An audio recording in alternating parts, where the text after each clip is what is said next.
I'm hoping we see it too, but Afreeca's on the blue side now, so unless it's Jace, not that easy to fool someone and get a winning top side matchup. And Summit's known for getting down dirty with you if you want to actually go aggressive, so yeah. Carry versus carry, very possible in the top lane. Keep in mind, guys, that Afreeca do have a bunch of other players that they could have subbed in, but they keep the same lineup here for game number 2. So they say it's not the players, it's the comp. We can play better than that. Loving the J span on red side. Feels like Rek'Sai can be left open now, as there was no priority on it in game number 1, so a J span on red side is very possible. I'm confident, again, might have to eat humble pie if it doesn't go that way. Korea sometimes is weird about junglers who never had an Ivan meta, for example, but I'm confident Rek'Sai will be a red side first round ban eventually. It's not going to be in this game, and Tahm Kench is a very conspicuous first round ban, even though Jelly has only really found victories on the Braum and other picks. In fact, Tahm is something he hasn't won with, so it kind of guarantees a first pick Galio. Is this to get a really big first 2 picks for SANDBOX, given the Galio priority that was expected? Feels that way. We could see if SANDBOX want to take something else, maybe to go up against that Galio, but they are hovering the Lissandra for now for Dove. Something safe, something that makes sense, especially compared to the Syndra, and here comes Olaf as well. I love the Lissandra takeaway from Yukal, because it's been one of his few effective champions in a season where he hasn't looked very good. It's a reliable pick, and also it's coming off Yukal really bringing something on himself by taking the Talia in kind of a bad matchup and then also misfiring on it. So you would want something very straightforward to bounce back. This feels like an ultra bounce back Lissandra game for Yukal. So taking it away, Flex champion on SANDBOX's side, is really intelligent from the side of SANDBOX. So we're going to see a first round Lee Sin here. And the Sylas, Keen has already played it a couple of times, so we'll see if it is a top or mid lane pick for Afreeca Freecs. Shen very quickly is going to be picked right afterwards to go, you would think, into that bottom side. You get the Olaf charging into the back line. You have the Shen with him, trying to taunt onto some of those squishy targets. Joker going to be hopping back onto that one, is 3 and 2 on the Shen. Now we're looking for bot lane carry and one of those flex champions on the side of SANDBOX. Soul in the lineup has been kind of Kalista only, and I thought he had a pretty good game in game number 1, even if it didn't all come together when he's been playing. So the Kalista, the big one for him. Lucian is banned, Ezreal taken away. Is there going to be a double AD ban, or will Ghost be jumping on to something like the Kalista? Remember, he is also a Draven player, so always the outside chance. Go for something like that. A second ban here from SANDBOX, to me, will tell a lot about what they're thinking about Afreeca Freecs' approach. Soul, who is maintaining his spot over aiming in the place of 2 different supports. Remember, it was the sub-support into Jelly today, and we actually need Jelly taking a Gragas ban. His Gragas was very clean. Obviously, could just be playing the Galio once again, but we'll have to wait and see, as it feels like in this day and age in League of Legends, so many things can be flexed. So it's always interesting to see where the teams like to put them, as in, you know, game number 1, Talia could have been going into the jungle, went mid, it didn't find too much success, but Sivir going to be the follow-up ban here, as finally another one of these 80 carries going to be targeted. SANDBOX, if they want to be safe, they want to last pick top lane to guarantee a good matchup into Keen, primary carry of Afreeca. So this is where you would take 80 carry, and it does end up being the Kalista that we were hypothesizing. What matchup does Afreeca like into Kalista is something we're going to find out. Kai'Sa's up, it's going to be locked in, so just looking for something more compositional here. Well, we get that confirmation on the Galio and Sylas musical chairs. Seems like not an entire confirmation if it is the Rise picked up. And that is going to be the pick here. Rise will be locked in for the side of Afreeca. We're thinking Rise with Cleanse mid lane and Sylas top lane is the expected lane assignment now, based on what they're expecting out of SANDBOX. The last pick here into, you would assume, is going to be the Sylas. Summit might just be going for his ultra comfort fallback champion now that so many top laners have been accounted for. Feels about right. I do like this fit, even though the Aatrox did hit some nerfs, still can find some love into some easy lanes. It looks like it will be that Sylas into the top lane for now. We'll We'll see if any shenanigans or swaps do happen here towards the end of the countdown. You look at the ults to steal here. There is going to be a Kalista ult, which is a really fun one for me. I'm even interested to see who he attaches himself to. That particular metric could definitely be the jungler here, which is of course something an AD carry would love to rebind to in the mid to late game. SANDBOX have an ultra standard draft. They could have honestly been running confidently on previous patches as well. So it's the sort of draft where if they lost game number 1, we'd look at it and say outdated. But if you look at it here, notice that Yukal actually last second will be taking the Sylas into the mid lane and brawling here. So the lane assignment changes a bit. And that also means our evaluation that comes going to be interesting. Ryze against Aatrox is a swingy matchup where if Ryze falls behind, he can fall completely into a pit, but if he gets going, nerfed Aatrox might actually quiver at Ryze with an item lead in the mid to late game. Take a look at some of these compositions and see what's happening here. Afreeca down a game. They're going to be relying on that early game aggressive jungling from the side of Lee Sin here on Dread. Once again, we'll see if Delhi can make that Galio work this time around in the support role.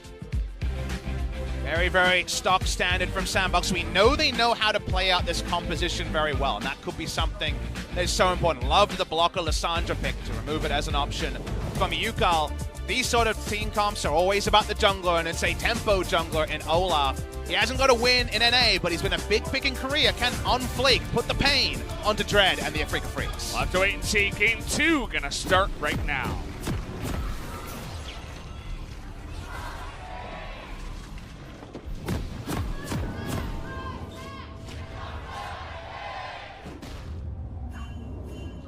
SANDBOX, one of the longer tiers here in Korea. Their name actually has 4 syllables in Korean. SANDBOX.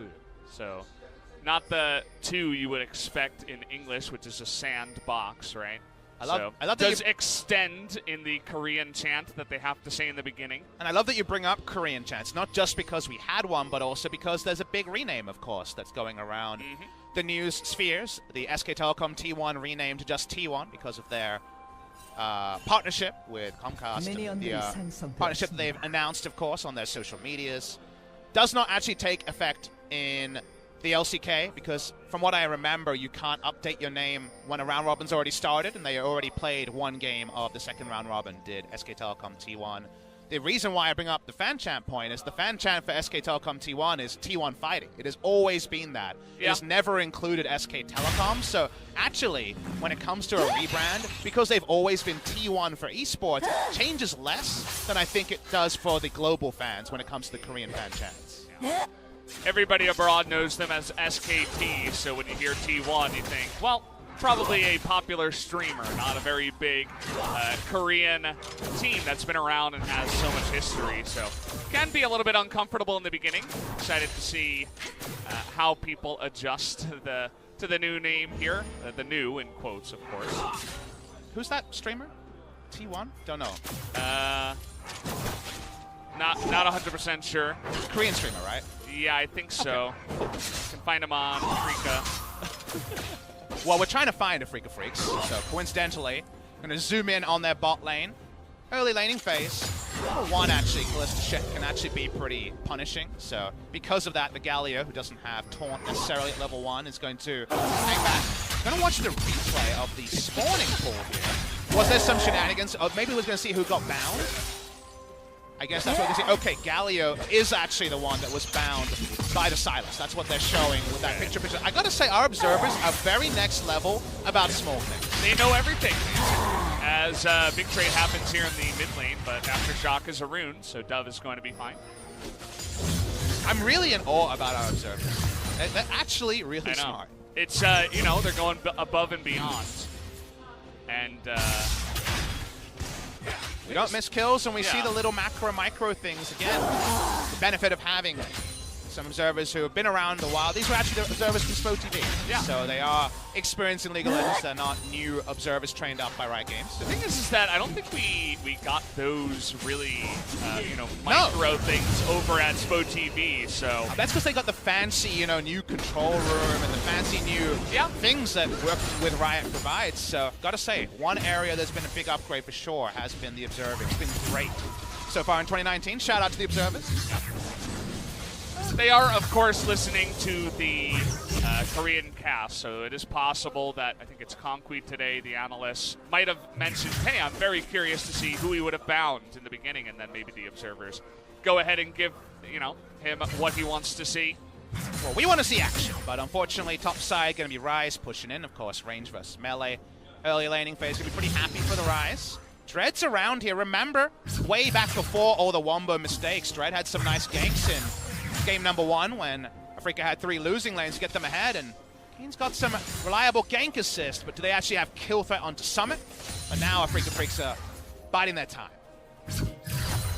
Really waiting this one out, but the push is there as he lands E. There's that Rune Prism. Do they have the damage? He's going in as the last spell comes out from Keen to pick up that first blood. Nicely done. Flash also blown out of Summit. A lot of patience shown by Dread. Dread and Keen, not, of course, the most experienced duo, but they find a time where there was even a sliver of hope there. Summit was playing that as defensively as he could and still goes down. Nice execution. As Yuka actually tries to punish an on-playing Roman, gets the big Raptor. Or at least all the small ones. Yeah, you got 4 of them. I saw 40. 40 gold, yeah. Pop up above his head. A small thing. No. Very nice to pick that up and deny it from on fleek. Whatever brawling you can do definitely will benefit Yukal, who really wants that bounce back game. Once again, he's commanded the last second flex. It's the mid lane Silas this time. Watch the replay. This was a 35 seconds or so camp from Dread for this moment, but the moment the E came down, that's where Dread knows there's a window because of that extended root duration on the W. So nicely executed from Afreeca, and a repeat of the good gank timings that worked in game number 1. Now it's all about the mid-game execution that needs to level up. Last time we saw Dread on Vision, he did a very interesting thing where he faked to go up to the Krugs and then immediately went bot lane and was able to get a timing for the first blood in game number 1. This time in Vision shows he's going bottom side. Doesn't really have anything else to do right now, as no very nice lane to gank this time around, also no big objectives or camp to take, so can't be as fancy this time around. Excited to see how SANDBOX, after their setback, play out this game. Not going to be spotted by the Vision plant there, but it seems inevitable that eventually on will be scouted by somebody. There's so many people here. No one's going to go there. So you're playing Metal Gear Solid, just trying to sneak around all the guards as nobody is able to hear on fleek or see him in there. Surely now. Here we go. It has the vision, but it's way too late as Ocean Drake goes the way of SANDBOX at 6.5 minutes. That was definitely some solid Snake stuff there. There was at least 3 guards saying, huh, what was that noise? Huh, what was that noise? Well, apparently got away with it. That is ultra hand in the cookie jar. And I know that LS was talking about no one having cookie jars. I had cookie jars in my day. Oh, really? And that guy's eating some cookies. We just ate it out of the packet. Why did you have to transfer it to a jar that you're just going to make dirty? I never understood that part. I don't know. Ask my mother. You've met her. Does it look nicer? Yeah, I think that would probably be... She does seem like the type of woman that would love a cookie. She likes aesthetically pleasing things. That makes sense. Yeah, we never went that far. We just ate about it. Oh, we're going! Okay, this is what Galio can do in the bottom side, but the Shen lands that Sandra ult. Here it comes the Yukal, gonna land it onto Joker as he's all alone. 4-on-1, that's not very fair, but a lot used to pick up the kill on the bottom side. And that's the point that I want to linger on, because eventually it's Lysandra ult coming on Silas, and you know the kill is going to come in. But what does it do? It's a 2-0 kill lead, just like game number 1. In a game where their lanes aren't quite at risk as they were as game number 1, but it doesn't really serve them up an objective. And if this play happened and the Drake was still on the Rift, you get a Drake for this, right? But because they gave up the Solid Snake Drake to Olaf, curiously, they kind of over-invested for medium gain, and you have awkward things like this where someone's getting a freeze on the top side. That means Rise is going to be at risk. Gonna see the replay. Yukal rips up the ult, says that I've got a good flank ward. And Observer's back again, by the way. Yeah, I love the extended replay here. But this play is next level when there is a Drake. It's only standard level when there's no Drake. So unfortunately for Afreeca, it's a feel-good moment, but there's now a window for a potential outroam from the enemy. You're mentioning the Rise that didn't feel very safe. Keen smartly went back and checked, but then did walk over a ward, so it did seem like SANDBOX knew that he was wary at least of the Lissandra counter gank in the top side. So the Rise is going to be just fine, sitting on the tier. Ninja Tabi and a kill, just trying to scale up. It's definitely the time to feed build, though, when you're against Olaf Aatrox for ultra turret dives against Tier and a Ninja Tabi. Lissandra even as well, if you can get her in there. I mean, the movement speed gets you away from the first axe, so that's why you're going full Ninja Tabi. And obviously has a lot of value against Aatrox autos, but I might just be skipping over Catalyst, getting a late Rod of Ages from topside, not on the build path it seems like for here. So a real chance that SANDBOX can find a lead top, but if Afreeca can get more objectives in mid to bot and Rise only dies once, maybe it's fine from an Afreeca perspective. So this is the second Lee Sin I've seen on blue side just rush the Warrior Enchant with no boots and no inspiration for free boots. Do you think that trade-off of no movement speed essentially with the no boots is worth it just to rush that full jungle item? It does mean that the point in which you can contest Olaf in a 1v1 is earlier, because Warrior Enchant, he's definitely going to win a 1v1 here unless Olaf gets a huge health lead from Vision or hitting a couple of axes, but it's a very interesting point. The lack of inspiration, it could still be inspiration, but going for the futures market to have that Warrior Enchant. I'm not actually aware on gold values with an assist, so I'm not 100% clear. I'd love to pick the brain and just look at the runes after the game, but not knowing the full information. All I can say is he kills Olaf a little bit more reliably, but the trade-off is that he's likely to be out of position in a counter gank sense. Movement speed always very important for junglers. You want to be in position. You want to be farming as efficiently as possible. No free boots, at least, in the build, even if he did go inspiration, as it is after 10 minutes. Also has one takedown, so would have come at 9:30. But Dread is going to be spotted up on the top side, and now he's ultra slow with the axe coming in. And Shen's there too, so see you later. As Dread, no open hell to get out of that one. And the free boots wouldn't have saved him, but this is the spot where SANDBOX want to play. Remember, we talked about the very squishy Rise topside and how strong Olaf as a tempo jungler who likes to play from ahead and play around strong lanes can be. Olaf with a winning lane in terms of pressure means they start this Rift Herald. What can Afreeca do to contest? Right now, without a lot of help, the answer to me is very little. Yeah, right now 3 on 4, and just desperately trying to see what's going on, trying to peek through the door, but even if they do, they're not going to be able to do anything in there. So the Rift Herald does go the way of SANDBOX at 11 minutes and 10, so they can get some extra gold. Even though Dread and Team Afreeca were able to get some good stuff early on, getting that objective is pretty huge for SANDBOX. The moment that Dread walks up here, he needs to actually be way more on the defense. I guess his W is on cooldown here. If it's not, he's looking for a ward, then perhaps that's too greedy, but don't have full information to know. However, very, very easy to pick up that kill with the backup on the side of SANDBOX.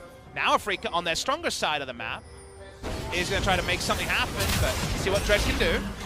Stealing that Lissandra, trying to immediately get on top of her, but Dove reading the situation well, just hops out of there, not having any of that. Keen has had to surrender some of his CS lead because of the pressure of the topside ganks from SANDBOX, but still has decent CS lead, about half a minion wave to a full minion wave in the top side. Watching now, and CS for CS bot side wasn't guaranteed after the level 1 control from Plistashen, but it is coming together. As the game goes on, the 1-3-1 presence, and then Olaf and Shen to make it less honest of a 1-3-1 means the out-training is possible from SANDBOX, especially with some sort of a gold lead. Getting closer and closer to first items being completed, and once the lanes start to reassign, that's where Joker can really take over this game, as he has been the reason that Shen's support has really come back front and center in the current meta. So we've had this control ward in the red side. I think we have to name it. It's been there a long time. Wasn't there, I forget, it was the first name and then you had to change it because it was a second ward, but now it's on the opposite side, so what do you even do? It needs a new name. Yeah. I think I'm going to give you the honors, Valdez. What are we going to name this SANDBOX deep ward? Let's name it Gilbert. All right, Gilbert the ward. Gilbert, he's pretty good at this. Gilbert was just as close as OnFleek was to being detected, but does live. Charmed life for Gilbert. He's about, what, 10 years old at this point? Yeah. Minutes to years he's been is the there translation for a while, there. Yeah. As, are we just picking on Chen all day here? Joker was able to get his revenge up against Dread earlier on, but does get out of dodge this time around too. And Gilbert's getting a lot of value because they know the numbers and the angle at which the reinforcements are coming in from Afreeca, so important for SANDBOX there. Look at that. Big gasp from the crowd is on fleek. He is pretty on top of his mechanics tonight. They're chasing them out. They'll get this control ward as well. We'll have to get the toggle to see if they exhausted the vision here, but definitely not going to have that many control wards this early into the game, so I think Gilbert and the side of SANDBOX Gaming are going to pick up this second Ocean Drake and even more laning sustain. But Dread, he's trying something. We'll see if he can beat the Callista. It's going to be hard, and actually it is just going to be the smite in the end. So double Ocean does go the way of SANDBOX now. Was control ward onto the Lee Sin and the Galio, but they still choose to fully disengage. So nice second Drake in the early game here from Afreeca. 2 kills, but no objectives, but now a kill and 2 objectives to the side of SANDBOX means they've actually fought back very valiantly in this game, and that's with where laners still waiting to actually hit some relevant points. Summit still doesn't want to take extended trades against the Rise, but that time might come with a 2-item break. I love how Keen just flexing a little bit up in the top side. He's like, yeah, this is my blue buff. I don't care that I'm the top laner. I'm Rise. I will take that on the blue side. Pops down, takes it himself, goes top lane. Gonna be excited to see if he can be the carry this time around for Afreeca. I was calling for him to be the carry, or for him to play a carry champion, actually, in game number 2. Rise does kind of fit that role, but here comes the Rift Herald. He whacks it down because the duo lane is coming mid. He draws out a teleport. He knows, of course, that the enemy has a Galio, so they're going to be able to respond, but they guarantee a charge in mid. Actually killing the turret, that's definitely not going to work out. UCal steals Stand United, which, of course, is going to be nice as a global play. If UCal does want to, okay, well, let's see if he can survive in the first place, as Galio does come in with a heroic entrance to save his life. There is entrance used defensively, though. Shen ult or Galio ult used defensively. It's definitely something that raises the ire of casters, knowing that now there's that huge window. They won't have access to the ability. Keen, I think he's the right person to pick up blue. Silas, we know, is not going to be using damage. Threat is top side. Hey! Okay, flashes into that one. It looks like the chase is still on, though. Let's get onto this one as Keen trying to trade back damage, but he's just going to get poked with the big sword of Summit and does go down here. Tried his best to get out of that one. Really got to give him props for avoiding the stuns and getting into his realm warp, but does not survive. We really like the fancy forward, but like you say, with the Predator icon, maybe just not using the Summoner there was the right choice from King, because he goes down anyway. They're going to keep pushing on the top side in the Rise lane. That's good news for SANDBOX. We know their 1-3-1 potency. Getting side lane turrets down is one way to force that to be the game, as here we go.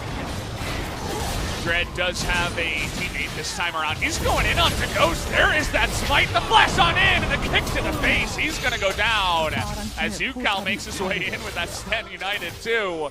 As now 4 members rather of Afreeca down in the bottom lane. Seems to be a big disconnect from Ghost and Joker because Joker has ult and knows not to use it because given the numbers, he would have died eventually there. Doesn't want to go for the defensive ult that we saw in the mid lane. Ghost was too far up. He goes down. Objectives being traded around the map, but the mid lane turret will be a big win for SANDBOX. It's going to be a huge one here. The second one, the inner turret goes down. So very long lane is given over to Afreeca, but nice amount of gold put into the pockets of SANDBOX. Pushing up this lane will be required just to get down Baron Vision for the side of Afreeca. Meanwhile, deep vision on the blue side here could lead some big teleport flank plays from someone like Summit or Dove. So let's watch to see how often they can litter this map post 20 minutes around the blue buff area for Afreeca Freecs. If SANDBOX Gaming can do that reliably, a Lissandra or an Aatrox flank go a long way to closing the door on Afreeca Freecs. Watching the replay here, the moment that you see Predator, yes, you can open up some space, but it's Olaf. But I don't even think Olaf has to pop ultimate to make this happen. In fact, OnFleek holds onto it. Summit's ult doesn't time out, so there was no threat onto him at all. This is the part I'm watching, because remember through this entire play, Joker's ult is up. He goes in, they start the trade. See if Ghost could have fully disengaged. I think it's just the accuracy on the Q, and in fact, that was actually... Oh, it was a friendly Shen ultimate there. It was a Shen ult used, but that was the Shen ult from UCal. Yeah. Joker's cooldown still available. saved that one. Looks a little bit wonky as it kind of looked like Joker was ulting and then got face called or something. I don't know. Silas makes the job of the caster way harder. Yeah. Really got to cast it twice in the replay to really know. WTF, what's this deal with 2 Shens, right? I know. We've never had that before. It's still alive in 2019. Hasn't gone anywhere. Again, I said it last time, we need Silas and a Zed in the game, and the 2 Zed ultimates, because that's where the hype level's really going. Silas has a lot of dashes too and mobility, so could make for a very fun trade indeed. If that does actually happen, but we're going to need a Zed first, and then a Silas. Zed, I think it changed. Some people agree that he's kind of buffed. Played a lot of it, and he's one of those famous ones, right? That he is. We'll have to wait and see if maybe he can pull that out. I believe they are playing tomorrow, SKT, so we'll have to wait and see as the first axe is going to land. Jelly forced to flash away, but in goes the Olaf. They want to take that guy out, and there it is. Taunt comes in, and down goes the Galio in the tree. I love watching SANDBOX play around pressure. This is the meta they were able to enact on 9.1 and 9.2. The picks change, but they're making the old picks work. Not pushing up, but of course he is really only a tanky boy. He's doing best Swain impression on this Rod of Ages mid lane and front line. Mage, SANDBOX take down the 3rd Drake of the game. The first one soloed, and they're actually pushing forward as well. Wow, the flash forward. They want to get this Rise down before he can do any damage. Silas in the back line trying to do something. Takes out the Aatrox. Here's Soul getting into that back line. Can anyone take him out? Yes, they can. The taunt is going to go down as Ghost doing way too much damage. And even though Yukal stays alive for a very long time, Silas unfortunately not able to deal too much damage in that one. Another good fight goes the way of SANDBOX. Engage timing's perfect from the side of SANDBOX. Afreeca just mows down Jelly. No value out of the hero's entrance because it was on cooldown as he just rolls back to the mid lane. Ghost able to free hit in a way that was impossible from Soul in that game-losing fight around Baron in game number 1. And bring back the old picks and you bring back the SANDBOX good news stories. They're rolling on to Baron as our observers throw on this replay. It's all about Keen still being pretty squishy. He does get his Ceres Embrace shield up to start, but eventually trained down in a 5v4 as the action is on in the minimap. They've got the Callista, they've not got Smite just yet. Olaf on the way. Not sure if Afreeca Freecs can stop this Baron. Here comes the Smite. Yeah, Yukal. Okay, I'm going to hold that thought here as the Baron has started. Jelly trying to get that taunt down, but look at that Olaf just running at Dread right now as Jelly doesn't even exist in this one. We are going to have Yukal going in once again. Is going to flash away from that one, and finally, Keen does have a way to get into that back line. They're going to tip away at 1. Still on the chase here, but the Chilling Smite looks like it might just be enough to stop them from chasing any further. Timed out that ultimate as well. Summit goes down. No Bloodwell access. It was all about throwing in members to zombie stop the Baron going down, and that putt was successful. Onfleek dying in the previous skirmish was the reason that Baron just wasn't safe. They were able to leash it at around 2,500, turn for the 5, but couldn't continue it. Onfleek only enters the picture now. They had probably about 40 spears into the Baron. They can't finish the objective, their health bars are lower, and the dive works to a point, but the contest on the Baron, overall successful on the side of Afreeca Freecs. Doug just pushed away from this one, and Summit just in there for too long. It times out right before that auto hits him in the face, as the rest of his team was already on the run here. Didn't want to chance it, didn't want to take any chances there on the back of that fight, so let's end up pushing away. Keen has gone for a very low survivability build. He only has the shield and a bit of health on the Oblivion Orb. Rolling into, you would imagine, a catch build. So what does this build do, Papa Smithy? Is a decent question to ask because we're not seeing a lot of beef in the build as Q does go wide. Stand United available for Yukal. It's a pick build because he's going to go into Spellbinder almost certainly with the Needless Large Rod and just look for a catch with movement speed and single target damage. So that's not necessarily going to help him if he wants to be a frontliner in a fight or if he's engaged on. But if they actually give him some backup, if Kai'Sa zooms in on a Rune Prison, they can kill someone in the side lane. Issue is that's Aftershock, the Sandra, and the Aatrox, so pulling it off, reliability going to be up and down. It surely is. I mean, he will be packing a ton of damage in that build, as you were saying, so we'll have to wait and see if he can actually do it. As you're pointing to the minimap, Gilbert has died, guys. Now, there's a chance Gilbert moved house and didn't die. because it could have been a control wall that was replaced. So given a chance at life a second time. So he's gone to the farm, is what people. If you guys wonder, Gilbert didn't die. We moved him to the farm. He's living happily. Don't worry about it. But which one is he? He's the one that's alive, Valdez. Okay. If you see an alive control ward, that's Gilbert. That's comforting. I hope it's that one down at the bottom side and not the Baron wards. Baron wards have a higher propensity to be killed and traded. No Bible thumps necessary on Gilbert. Still confirmed alive by Papa Smithy. SANDBOX Gaming still alive, but Afreeca Freecs, signs of life. They're not out of this game. They're behind 3,000 gold. How will Silas interact with the fight? This is the Faker-inspired build, going Rod of Ages into off-tank items. Iceborne Gauntlet, probably a Zhonya's coming soon. We mentioned how Keen has a catch build. Either gonna catch or be caught. Let's see which one it is. Well, again, he does shell out a bunch of DPS, and so Summit and On Fleek feeling the brunt of that. A huge taunt comes in from Joker. Can they follow this one up, though? Jelly does have that aftershock as UCal making his way in with the Stand United, but really nice stopwatch here as Jelly not able to find anything on the backside. At least Keen does trade a kill back onto the support, but that's about it. The Bulldozer stops at 2 victims. They don't go for the full-on turret dive, knowing that Soul Summoners are up, not wanting to chance it. So 2 for 1 is the start. They'll take a Mountain Drake on the back end of this. They could have got it down a little bit early. We could have 2 more Drakes before Elder, but actually this probably works out better for SANDBOX. They want this game to end earlier rather than later, given the lead they've been able to open. They don't want to allow Rise to inch his way towards a 6-item build that gives him tankiness and damage. So that means 1 more Mountain Drake, and then the Baron will spawn in game number 2. Watching the replay here, Joker. That was super bold, but I like it because we already outlined that he can't be a frontline with the build he's gone for. So you just want to force a true fight. He goes out on the back end in a different game. Maybe even after some nerfs were reverted, you could just bulldoze further. But I think it's probably smarter SANDBOX to say, what are we fighting for? We got an out trading kills. We'll get the Mountain Drake. We don't need to greed for 1 more kill and open up the potential of 1 or 2 casualties. Yeah, no point in diving.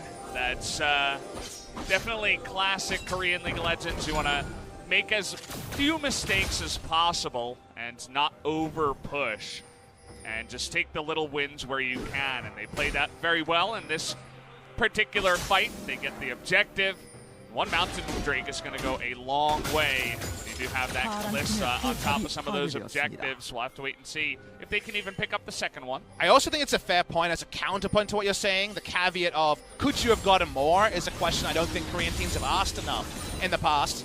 I'm thinking about getting Keen, but not going to get it here. The piggyback happening with Dove chasing after Summit with Teleport up. Korean teams have definitely, as evidenced by Summer last year and Worlds, not been brave enough to go for bigger advantages when they're ahead. My read on that particular scenario is it was too risky with too low a payoff to chase for more kills. I don't think you get a Baron out of it because it's the other side of the map. So I'll give that one the benefit of the doubt. But it's an evolving question of, should we have dove further or should we pull away? One that, like I agree with you saying, Korea usually does choose safety first. They do that time around, as SANDBOX definitely comfortable right now. You take a look at the gold, and the guy who has the most gold, it's Ghost. He's almost up to 12,000 right now in this game. Has Guardian Angel, 3 items completed, 3, 1, and 4. Taunt comes down here. They're going to open up this fight, but Joker actually takes more damage as he is going to be pushed away. I want to pull back a dated reference in 2 ways. First one here is around vision. Remember we mentioned the SANDBOX getting 2 turrets topside, one to get deep vision around the blue buff area and threaten a Lissandra flank. 007 James Bond Lissandra here doesn't have the wards right now, and until James Bond can actually find Korean that flank. version James Wan. James Wan, indeed. SANDBOX need to get away for Lissandra to get that teleport flank, and right now Afreeca aren't actually preparing for it. They don't stick control wards around the brush that we see where SANDBOX is and around their blue buff. So for now, there's actually a lot of lingering threat from a WTB. Here we go.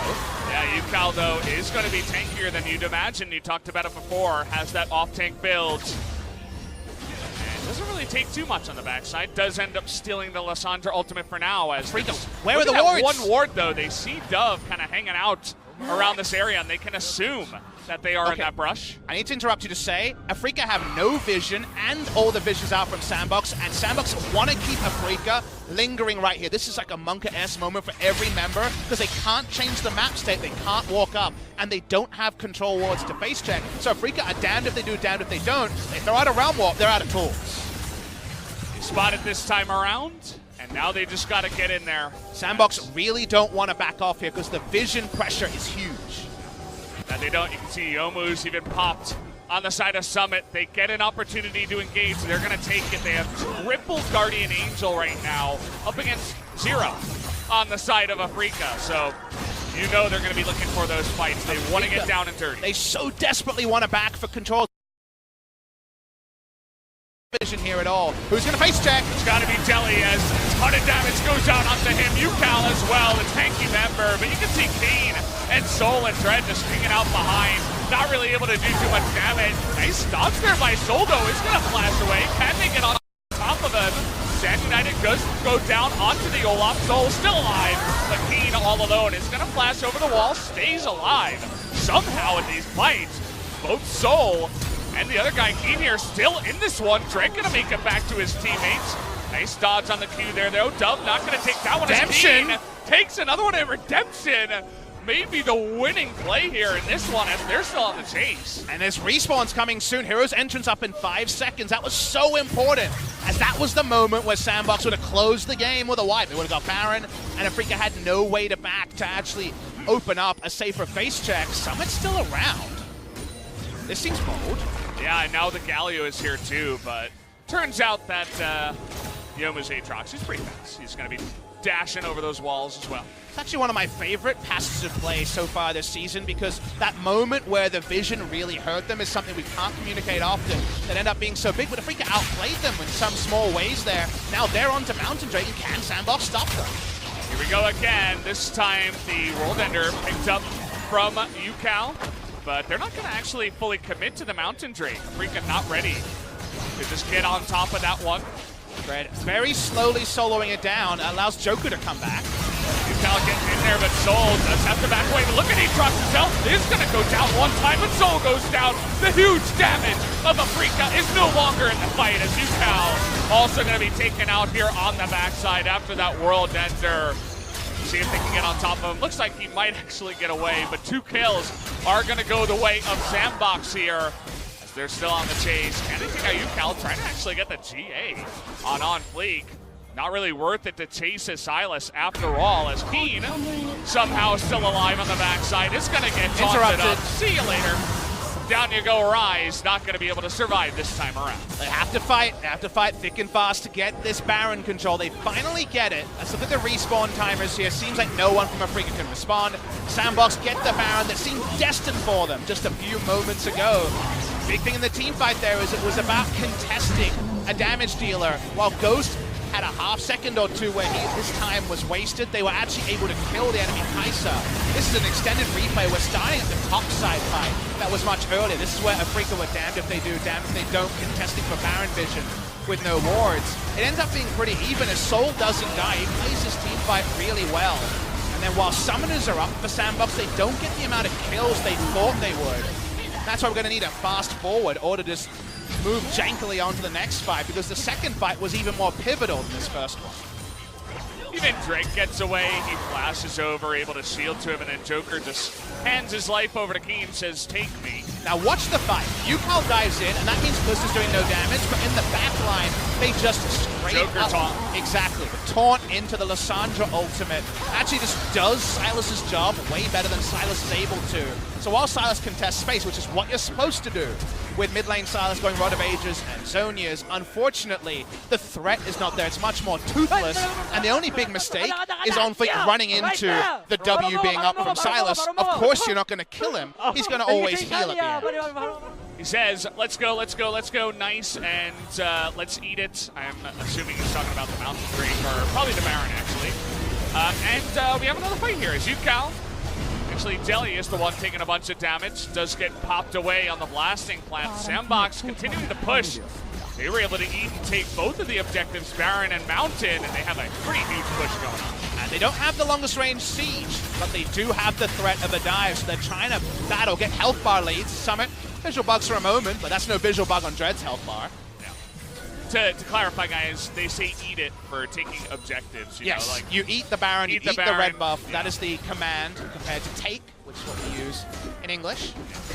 So they're not talking about, you know, eating dinner after the game or anything like that, but just talking about taking those objectives. Is that actually used in any other forms in the Korean language? Because it seems like a holdover, right? I don't think so. You don't eat the win, right? You take the win. Yeah. Or you like go to the win, you know. Ah, okay. It's kind of like that. It's always Not interesting. always. It's all about verb tenses and how things come together. It's very interesting. As this push really coming together in a big way in the mid lane, but you can see that SANDBOX not going to be overcommitting, taking it slow, letting the cannon do its job. Siege, like we mentioned, they're pretty toothless, so they're trying to run between lanes here. Remember we mentioned the SANDBOX were 1-3-1 with Shen reinforcing the Baron buff. Allows that 1-3-1 to be even stronger. Always threatening the dive. Olaf wants to poke his head, throw an axe, and allow someone to take a turret. So almost all the easy objectives are gone, Valdez. But the tougher ones, this mid lane in a turret with 10 HP, someone needs to threaten the dive, I think, here. But right now, Afreeca, they're not pulling the trigger. Well, Dove and Ghost, a couple of autos, and immediately goes from half to about 10% left on that mid turret. Dove's going to get one more pick at it as the cannon nearly able to take it out, but it's a lot of time wasted, and still no inhibitor turret has gone down with their pitiful siege that they have going on here. It's going to be the last push with the Baron buff for 4 seconds. Can they take it out? Should get it here. Yeah. Down it goes. They will continue on to this one. Lissandra taken here by UCal. We'll see who he puts that one onto. Cleanse is up on both AD carries. Both took Summoner Cleanse. Okay, going up to Summit, who nearly just disappears. But again, he's got TA, and he is Aatrox. So they get the inhibitor. They're not going to be too sad about that guy taking too much damage, as they're just going to push away after getting the objective. Flashes were down on Summit and Joker until basically now. Maybe that's the reason that no dives were threatened. But also, you see Kai'Sa just hoovering out massive damage, and you say, it's 75% crit. Kai'Sa in an AoE with Hurricane and UIE coming through. And the change in some of the attack speed items means this is possible, and we'll be proccing that passive a lot. This is where you need to be careful. Remember, there is a pretty much press this button to win of Elder spawning. It's a 5-stack Elder that's spawning for SANDBOX. We already know their siege is not the strongest, so I think it's smart to not trifle with Soul, because if you try a dive there, mess it up, and then Afreeca get Baron control and Elder control, you might straight up lose from being greedy around objectives. Definitely has been one of the themes here for SANDBOX. They're very balanced in the way that they're pushing in and taking fights, not overdoing it at any given time. And not going to overdo it now, as UCal's just going to get rid of that ultimate, try to steal a new one. See which one he does want to take here, but really now it's all about controlling the vision around these objectives, seeing what they can get. Just trying to force through as a 3-man unit. They do get to face check here, which is important for Afreeca. We'll need to see the scoreboard to know about vision. That's turning on to Joker for now. Here comes Dub over the wall, though. It's immediately taunted. Can he get anything down here? Aatrox with a huge wombo combo into the backline. Soul's still alive, but it's not anything compared to Ghost and the damage that he does after that kind of engage. Well done by SANDBOX. They're able to get 2 kills already on the backside. Looking for Soul here as well. He does a bunch of damage, but he is going to go down and not even get the Guardian Angel. Interruption. SANDBOX Got going it. to be able to interrupt this one, and they're going to push on to perhaps the victory. SANDBOX will win, and amazingly, Valdez, we were right on one prediction. We said control wards, vision in the blue side jungle would allow for a flank. It's the flank there. Dove gets in, and while he can't get everyone, they come from every angle, and they take down Afreeca where they stand for the 2-0. Really fantastic turnaround for this team. I mean, they just lost to Afreeca 2 series ago, and it was a bad one in game number 3 where they got outplayed. This time around, they send the message and say, we're the better team. We're going to 2-0 you this time. And I've got a great analogy here. What do we call SANDBOX Gaming? Compared to everyone else, they felt like an LPL team. Remember, the LPL is only rolling on to patch 9.4. They never got to 9.3 this week.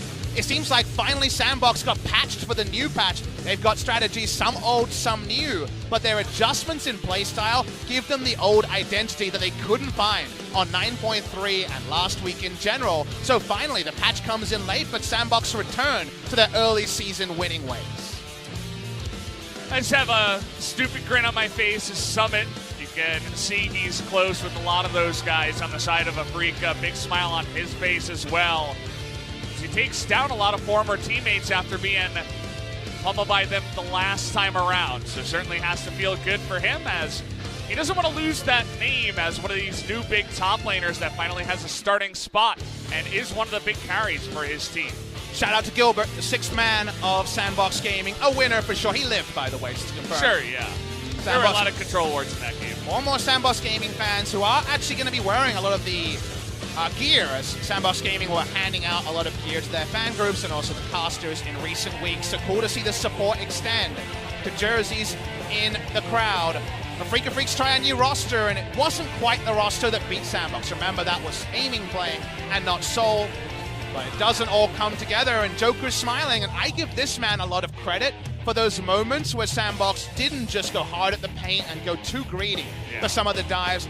They pulled back multiple times for a better spot, and when they finally found their spot, Lissandra over the wall, Olaf chasing down an AD carry, things came together in a big way, and a couple of moments later, the series closes, a 2-0 clean win for SANDBOX Gaming. And it's been a while since they had a 2-0 victory. It's definitely got to feel good. The last time they did that was against Jin Air, and that was 4 series prior to this one. So you're right on the money with that one.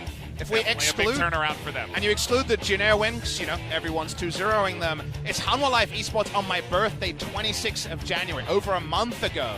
Their last 2-0 victory, so given their 2-1 losses and their 2-0 losses, big statement here is things came together, and it was with the familiar champs in game number 2, but also some really smart heads-up calls as game 1 went on. That was the surprise to me. I thought their comp was pretty significantly inferior in the late game, but it was late game SANDBOX that actually took down game number 1, and then a controlled SANDBOX performance in game number 2. Yeah, definitely a big shout out to SANDBOX, who look a lot better this time around against Afreeca, who feel like they're still trying to find their identity. Game number 1's draft was like, we're playing in bronze, we're going all engage and try to do the damage. Didn't have enough damage.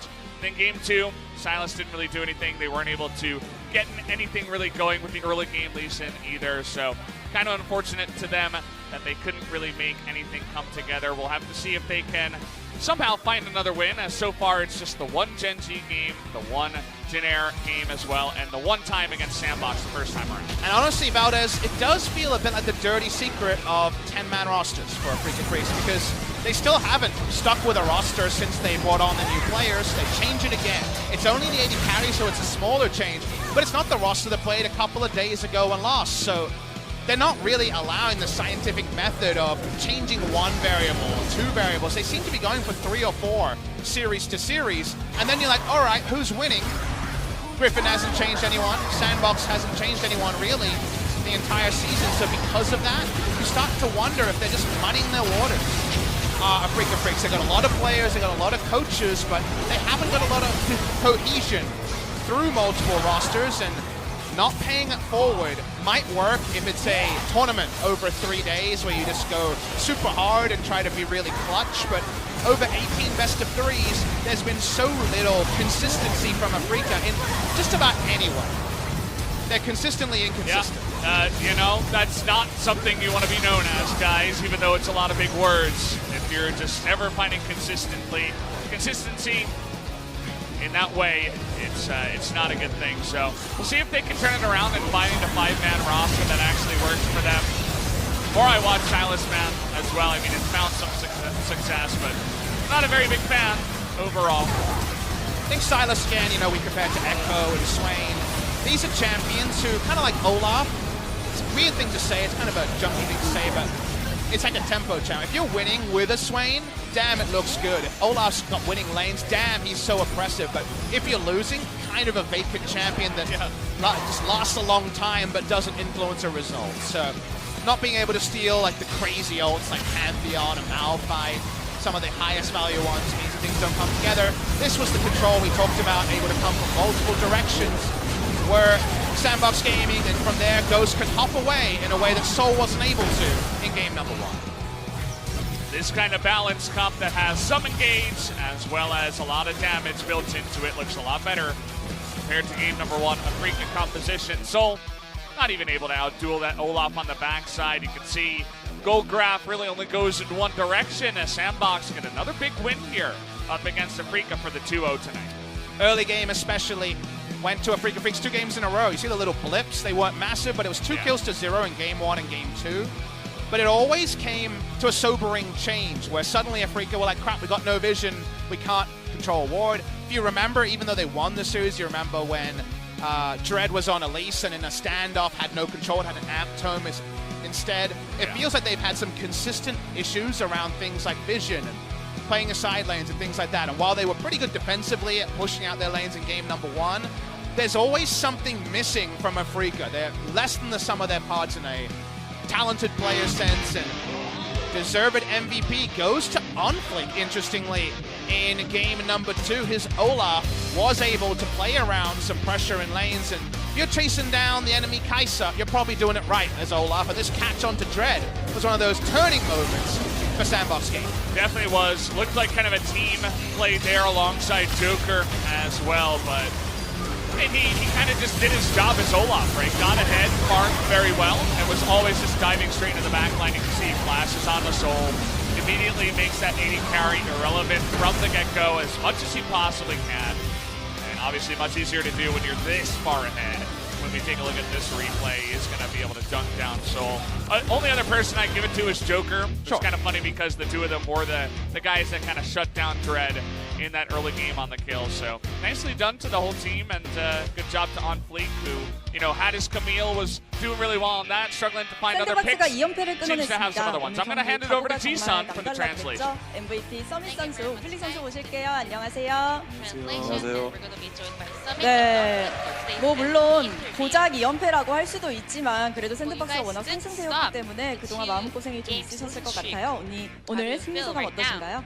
그래도 2연패 하면서 조금은 힘들었는데 During the 그래도 오늘 2대0 losing streak, 승리를 we were feeling a 잘해서 bit down, but 기분 today we 좋고 got the 2-0 victories. It feels really 잘했다는 nice. 생각이 들어요. I think we did really well. 1라운드 때 패배를 안겨준 아프리카와의 You got your 복수전이었습니다. revenge on 특히 Afreeca, 탑 대결이 많이 who took down you guys in the 주목을 first 받았는데 round. 기인 선수 오늘 상대해보니까 And 어떠셨어요? all the hype was around the top lane, you versus 항상 Keen. 잘한다고 생각해서 네, Keen is always so 오늘 good, 역시 and 잘하더라고요. today he was 저도 so good as well. 나름 할 걸 해서 But I did my role fully, so I think I did also well. 오플릭 선수는 오늘 승리 소감 어떠신가요? What about you, Afreeca? How do you feel about today's victory? 게 좀 중요하다고 생각하고 있어서 오늘 승리 Well, I 정말 think, 중요했던 you 것 know, the 같아서 streaks are really important, so 그만큼 I thought 이기는- today's victory was so 이겨서 crucial for our 네, team, so I'm 특히 really happy that we got the 1세트 win. 뱀픽이 재밌었어요. 특히 먼저 렉사이가 The 다 draft 나오지 in the 않았단 first 말이에요. game was really interesting because 해설진분들도 그렇고 Rek'Sai 저 was 분석회수에서도 neither picked 렉사이 or nor 픽으로 나오지 banned 않을까 away. 했는데 이유가 뭐라고 생각하세요? Why was that? 상대 조합을 봤을 때 저는 Looking to their 렉사이보다는 composition, 리신이 더 좋았을 것 같다고 well, I thought 생각해서 actually 리신을 픽했고요. Rek'Sai doesn't really fit in well. 충분히 할 수는 있었는데 I thought Lee Sin would be better. 네, But 현재 Rek'Sai 렉사이가 was 팀장으로 viable, but 연습하고 Lee Sin 계신가요? could have been. I mean, 네, Lee Sin was definitely better. 네, 렉사이 기대해 보도록 하겠습니다. But I am 서밋 선수는 오늘 제이스를 practicing 들고 Rek'Sai hard. 1세트에서 나왔습니다. 사실상 우르곳이 Summit, you 너프가 played 되면서 Jace 제이스가 in 원탑이다 the 이런 first 생각이 game. 들기도 A 하는데요. lot of people are 제이스를 saying that 상대할 만한 after 챔피언 Urgot getting nerfed so 뭐 bad, 생각하는 거 있으신가요? Jace seems to be the OP. 제이스를 상대할 챔피언은 있는데 제이스가 Well, there are the 그래도 champions 웬만하면 that 다 can 5할 이상은 fight 다 up 가져가는 것 against 같아서 Jace, but I think 굳이 Jace currently has about 탱커 above 챔프 like 사이언 50% win 정도만 rate, 조금 반반할 수 so 있는 그런 것 같아요. maybe just 야, Sion, but I think 픽을 Jace 하지 is 않을 really strong. 거라면 밴을 해서 막는 것도 네. 중요할 것 같네요. 사실상 제이스가 현재 So I guess 원탑으로 Jace is 라인을 the 가져갈 수 most 있다고 powerful 말씀을 champion currently in the 해주셨습니다. top lane. 오늘 제이스로 아주 멋진 모습 보여주셨습니다. So 바로 나 let's check 평가 out this 장면인데요. highlight. 함께 보시죠. On Jace from Summit. 자, 이때 굉장히 급박한 상황이었는데 So what was going on over there? We were taking all the aggro on the downside, and SANDBOX aced out all the Afreeca 정신이 players. 높은데 일단 앞에 거를 I mean, there were so many 처분하는 things 생각을 going on 했는데 over there, but I 잘 was 된것 같아요, focusing 그게 to 되게. kind of take down the 저 front 때는 line. 아 I 내가 think 다 it kind of 막아주고 worked 있다 이런 well. 생각은 딱히 안 드셨나요? 네, 워낙 I thought you 정신이 were 없다 blocking 보니까 everything.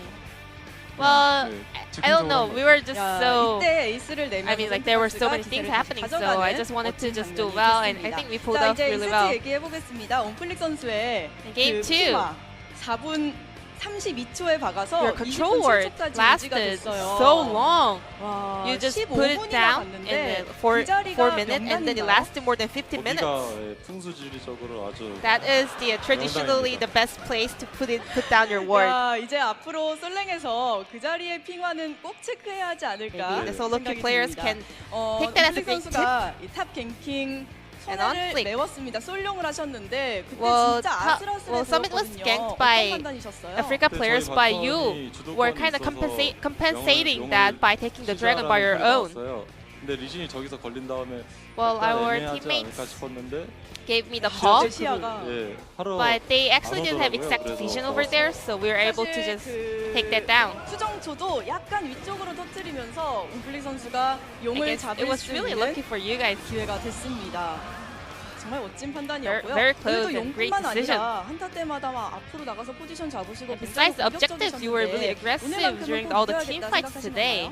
아무래도 저번은 아프리카한테 Well, the 뼈아픈 previous 패배를 match 당하고 against 나서 Afreeca 오늘 Freecs, we had a 정말 very, 이를 really 갈고 bad 나왔는데 defeat, 그래서 so I 더 그랬던 prepared 것 so much for this 네, series, so 사실 that maybe 옴플릭 that was 선수가 why. 정말 팀에서 큰 역할을 담당하고 있기 때문에 9.3 패치 이후에 카밀이 Well, honestly, 너프되면서 you are the 그래서 main character of 샌드박스가 your team, 흔들리는 것 so 아니냐 이런 I 얘기도 thought that 있었거든요. maybe SANDBOX was 정도는 getting 맞는 a 얘기잖아요. little bit of a hard time 이게 because 없진 of the 않은 것 9.3 같은데 patch. 그래도 Is that true? 저희는 I think, 그래도 yeah, I 조합을 have to 맞추면 admit, 또 쓸 수 but 있다고는 생각해서 still, 쓰는 if 건데 we are 이게 ready with some 실수가 better 나오면서 composition with 잘 안 Camille, 됐던 거지. I think we are 그게 still 영향은 viable to 없는 use 것 Camille in jungle. I 네, think the 혹시 patch 카밀 doesn't really 말고 또 matter. I 지역 think I 챔프가 just made too 있으신가요? many mistakes during the 오늘 plays. 플레이했던 올라프로 하겠습니다. 야, 네, What's your main 옴플릭 character then? 선수의 Well, 올라프도 I want to pick 계속해서 Olaf 기대해보도록 that I played 하겠습니다. today. 이제 연승 계속 이어가야겠죠? 서밋 Now you 선수 guys 각오 한 gotta get 말씀 back to the winning 부탁드릴게요. streak, right? 네, 이제 2라운드 초반인데 So this is the beginning of the 아프리카도 잘 second 이겼으니까 round, 이 and 기세 we 타서 also took down Afreeca, so I 남은 want to keep 경기들도 this 잘 going and 해보도록 하겠습니다. do well on 네, our 옴플릭 upcoming 선수는요? series.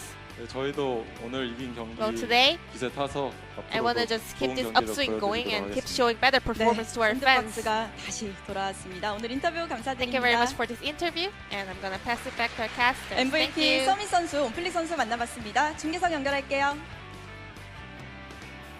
Thank you, Jisun, as always, for that translation. Good news for SANDBOX. Their next series is up against Jin Air, and that will be on Saturday, I believe. And speaking of Jin Air, our next Yes. series is going to be Damwon up against Jin Air. Green Wings, guys, is this the moment where they get a win, another win, or maybe even a series win up against Damwon, who are looking really on point? Is this the moment that Papa gets a win and Jin Air actually fight?